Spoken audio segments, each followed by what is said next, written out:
Hey everybody, happy Friday to you. I'm here in my office hanging out with Michael and this tree. And I just finished up the sermon for this weekend. Felt compelled to shoot out an invitation and kind of a simultaneous warning or disclaimer, if you will, about the nature of our content this weekend.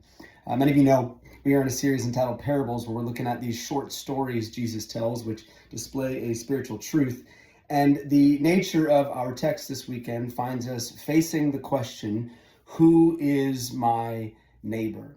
And I think that's a question that a lot of people are asking right now, whether they realize it or not. We live in a world that is constantly asking us to choose a side or choose who we're going to stand with. People want to know, are you with me or are you not with me? Which side are you on? Where do you stand? In fact, there's a question I get a lot, even as a pastor. Hey, as a Christian, as a follower of Jesus, where should I stand? What should I believe about this issue?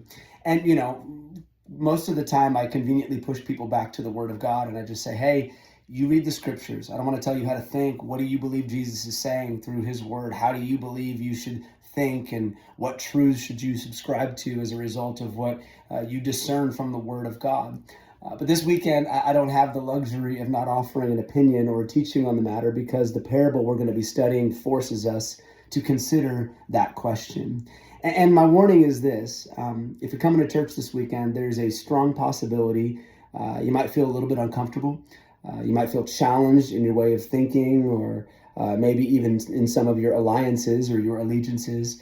But that's a good thing. In fact, that's part of my job as a pastor, is to force us to get a little uncomfortable and wrestle with the scriptures a little bit. And my hope is that by the time we conclude this Sunday morning, the Spirit of Jesus would have spoken to each of us, and perhaps we'd have a better understanding of who Jesus is calling us to love and what it looks like to be a good neighbor. So I hope to see you this weekend. Don't run away from the uncomfortable conversations. If you're in town, get to church. And I can't wait to spend this Sunday with my favorite people on the planet at the Father's house. See you soon.